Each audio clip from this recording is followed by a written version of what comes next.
नमस्कार साथियों। बचपन से ही हम सुनते आए थे कि कोयला सबसे ज्यादा काला होता है, लेकिन मोदी सरकार की जो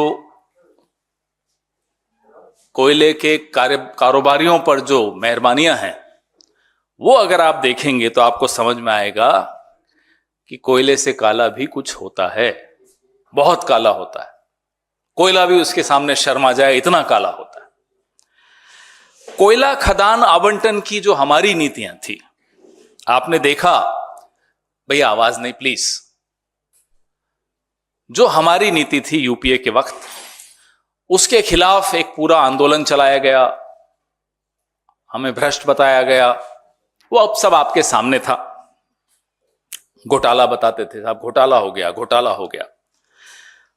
लेकिन जब इनकी सरकार आई तो उस नीति को रद्द करने के बाद जो प्रक्रिया बनाई,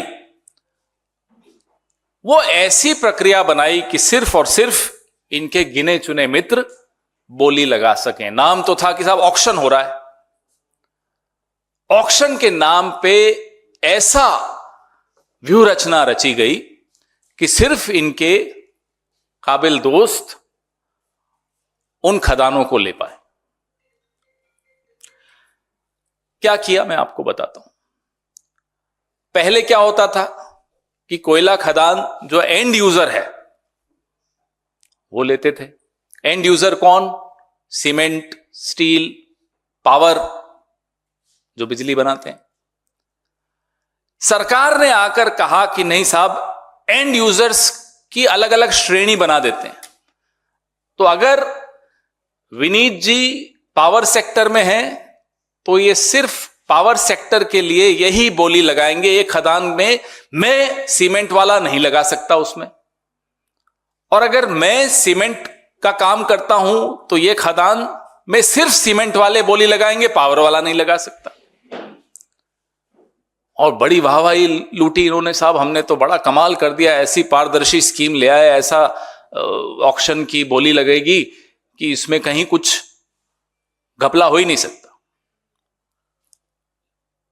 लेकिन क्या हुआ, जो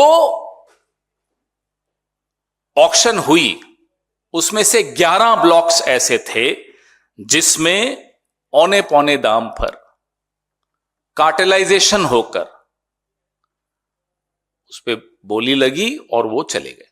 उसमें क्या हुआ नुकसान? उसमें सरकार को जितना राजस्व प्राप्त होना चाहिए था, जो यूपीए के वक्त होता था, उससे कहीं कम राजस्व मिला। और इन 11 ब्लॉक्स के विषय में सीएजी ने लिखा है। सीएजी की रिपोर्ट्स, एक म्यूजियम बनाना चाहिए।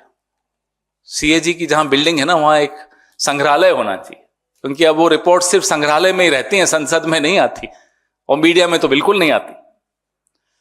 तो जो सीएजी नाम का संग्रहालय है, द म्यूजियम ऑफ सीएजी, वहां से ये रिपोर्ट आई कि 11 ब्लॉक्स में शेल कंपनीज बनाकर घपला हुआ, घोटाला हुआ, गलत हुआ। बात यहीं नहीं रुकती, बात और आगे बढ़ती है कि इससे भी पहले, सीएजी रिपोर्ट तो बाद में आई, इसी पार्टी के 2 सांसद, एक श्री आर.के. सिंह और दूसरे श्री राजीव चंद्रशेखर, पत्र लिखकर, ये पत्र रहा, आगाह करते हैं सरकार को कि साहब ये जो नीति है, एंड यूजर का जो आपने श्रेणी बना दी कि इस श्रेणी के लोग इस ब्लॉक पे बोली लगा पाएंगे, इससे भ्रष्टाचार होगा, इससे घपले होंगे, इससे घोटाले होंगे। ये वो चिट्ठियां हैं जो विनीत जी आपको देंगे। उस वक्त के मंत्रियों को भी लिखी, प्रधानमंत्री को भी इन्होंने एक मार्क की ये चिट्ठी। इसका क्या नतीजा निकला? इसका नतीजा ये निकला, ये दोनों मंत्री बन गए, प्रमोशन हो गई, प्रमोशन हो गई और चुप हो गए।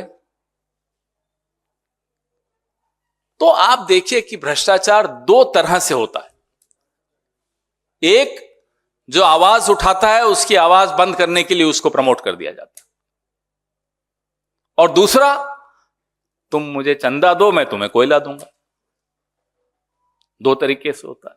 तुम चुप रहो, मैं तुम्हें मंत्री बना दूंगा, नंबर 1। नंबर 2, तुम मुझे चंदा दो, मैं तुम्हें कोयले की खदान दूंगा। यह हुआ है पिछले 10 साल में कोयले के नाम पे माननीय नरेंद्र मोदी जी की सरकार की देखरेख में, उन्हीं के द्वारा।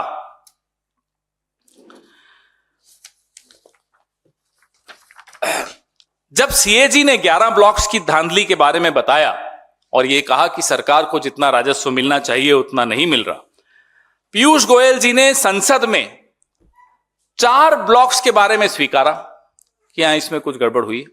11 पे कुछ नहीं बोले, चुप रहे।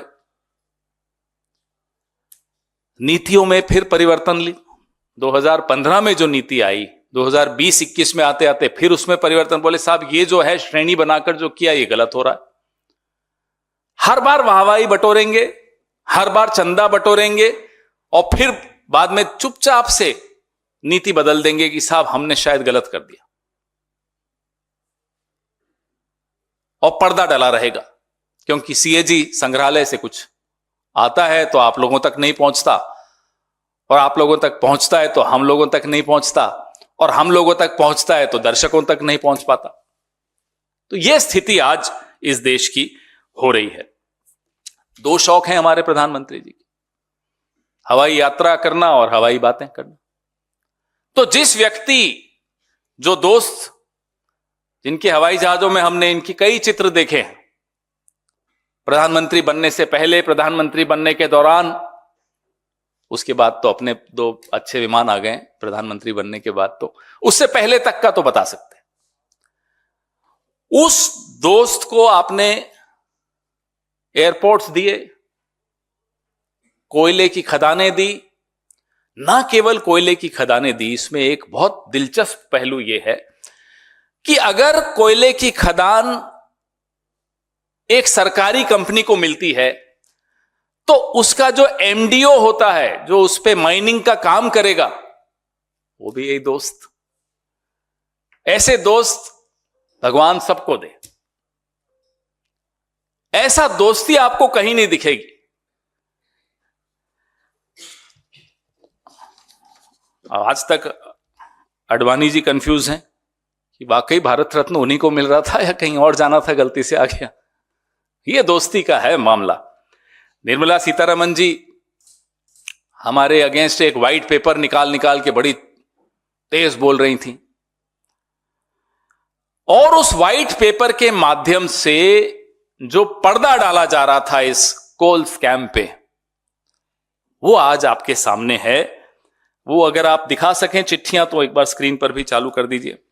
सीएजी रिपोर्ट ने भी बेनकाब किया, इन चिट्ठियों ने भी बेनकाब किया, और हम मोदी सरकार से कुछ सवाल पूछना चाहते हैं कि जब आपके ही नेता घोर भ्रष्टाचार, धांधली, कार्टेलाइजेशन, जिसको क्या कहते हैं, शायद गुटबाजी के आरोपों को जब आपके सामने वो लाए पत्र के माध्यम से, तो आपने उन्हें नजरअंदाज क्यों किया? और इन दोनों सांसदों से जो आप आज मंत्री हैं, इनसे भी यह जानना चाहते हैं कि आप मंत्री बन गए तो उसके बाद चुप क्यों हो गए? क्यों नहीं अब फिर से इस मुद्दे को आपने उठाया? बार बार क्यों नहीं उठाया? संविधान की शपथ तो आपने भी ली थी, मंत्री बने, चुप हो गए। और जो कानून, जो संशोधन 2015 में कोयले की खदान की नीलामी के लिए जो लाया गया था, उसमें फिर परिवर्तन क्यों किया? अगर वो सही था तो परिवर्तन क्यों किया? और नियमों में फेरबदल करके एमडीओ वाला जो आप क्लॉज लाए, वो किसको उपकृत करने के लिए लाए? सबसे ज्यादा लाभ उसमें किसको हुआ?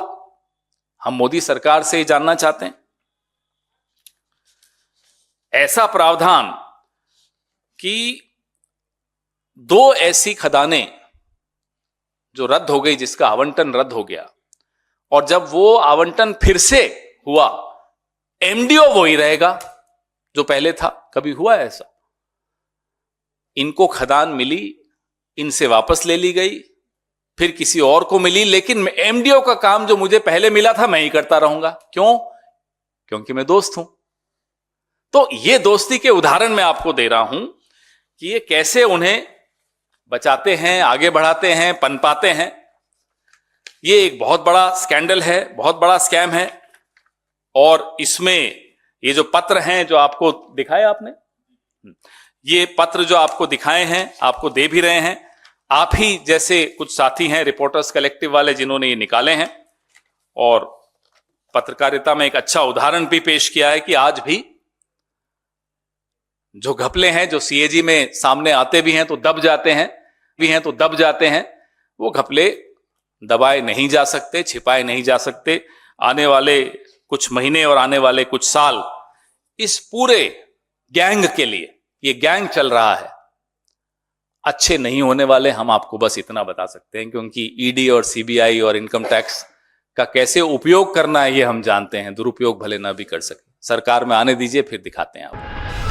Stay ahead with our cutting-edge news app. Instantly access the latest shorts in just 1 minute and breaking news in just 50 words. Download now for a smarter, faster news experience.